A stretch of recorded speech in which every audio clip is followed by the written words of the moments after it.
ભુવાઓનો વિરોધ શા માટે? છેલ્લા 10 દિવસથી જોઉં છું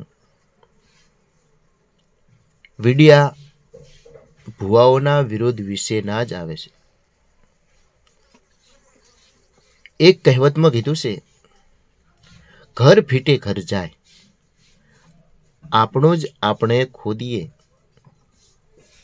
એ સારું ના કહેવાય.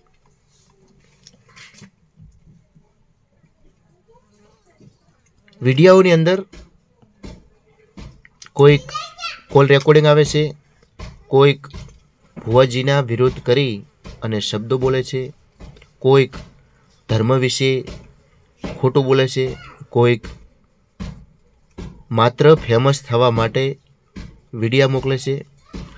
પણ એમને ખબર નથી કે વાયરલ થવા માટે આપણે કોનું શરણ લીધું છે? ભુવાઓનું. દુઃખ પડે તો માનવનું દુઃખ કોણ દૂર કરે છે? શક્તિ. માણસની વેળા ડૂબડી હોય અને એ સારી વેળા કરવા માટે માનવી બાધા લેવા જાય અને બાધા લીધા પછી વેળા વળે એ કોણ વારે છે? માતાજી. તમારી 40-45 વર્ષની ઉંમર થઈ હોય અને લગ્નનું સેટિંગ ચોય ના થતું હોય તો માનતા શા માટે માનો છો?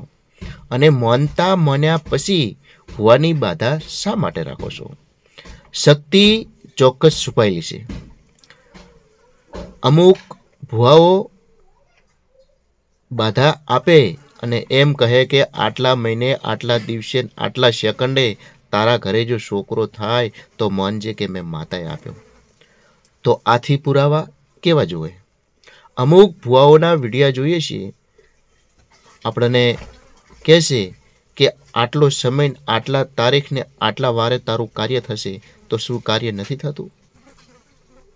અરે જે વિરોધ આપણે કરીએ છીએ એ આપણા જ ધર્મનો વિરોધ શા માટે કરીએ છીએ? માત્ર વાયરલ થવા માટે? વિડિયામાં વિડીયો બનાવ્યો અને વિડિયામાં દેવી દેવતા વિશે ખોટું બોલ્યા અને કુટુંબ, પરિવાર, સગા સંબંધીમાં આપણો વિડીયો ગયો અને એ પછી એમને ખબર પડે કે તમારાથી આવું ના બોલાય, તો પછી માફી માગી અને ફરીવાર વિડીયો બનાવવો. તો પેલો ખોટો બનાવવાનો ફેમસ થવા માટે અને પાછળથી શેરના માથે હવા શેર મળે એટલે પાછો માફીનો વિડીયો બનાવવાનો. આ આપણી લાયકાત છે? આ આપણો ધર્મ છે? આપણી સંસ્કૃતિ છે? તો બેઠક એવી બેસીએ કે ઉઠાડે ને કોઈ, વાણી વિવેકી બોલીએ કે બંધ કરે ને કોઈ. આપણે બેઠક જ સારી બેસીએ તો કોઈક આવીને આપણને એમ ના કે આ જગ્યા મારી છે, તમે ખાલી કરો. અને વાણી વિવેકી બોલીએ તો બંધ ના કરે કોઈ. વાણી એવી મધુર કોયલ જેવી બોલીએ તો સામેવાળી વ્યક્તિને થાય કે બીજી વાર આ વ્યક્તિ બોલે તો સારું. એક ભજનમાં કહ્યું છે, કાગ અને કોયલ રંગે રૂપે એક છે, કોયલ એની વાણીથી ઓળખાય છે.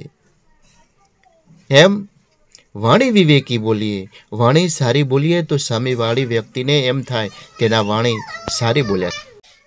માત્ર વિડિયાઓ વાયરલ કરવા માટે સોશિયલ મીડિયામાં અમુક વ્યક્તિના સંસ્કારો પણ નથી હોતા કે આ બોલાય કે ના બોલાય.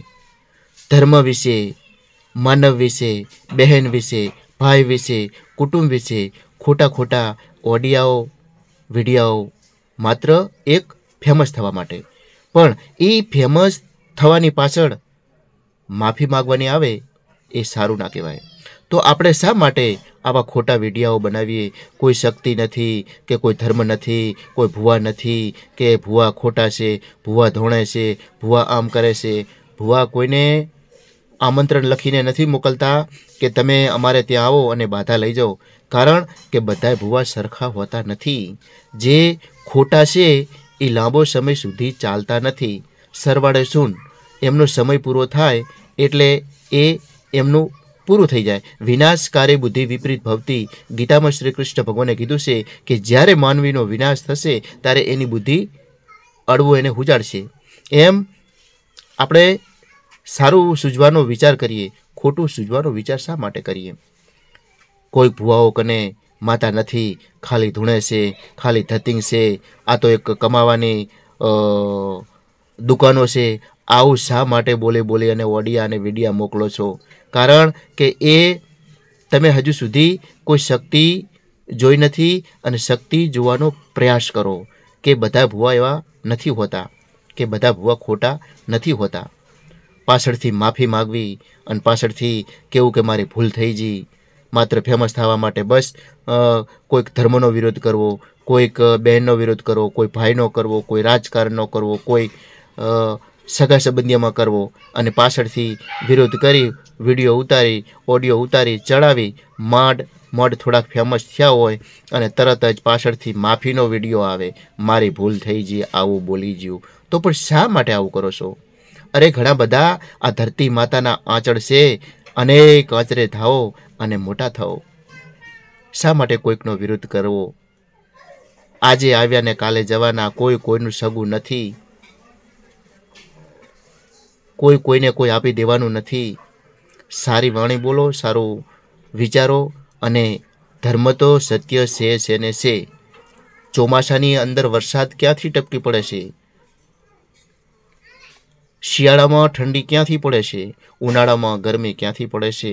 તો અખિલ બ્રહ્માંડનો માલિક 33 કરોડ દેવી દેવતાઓ સત્ય છે ને છે. જે માને એને માનવા દો, ના માને એને એનું કાર્ય કરવા દો.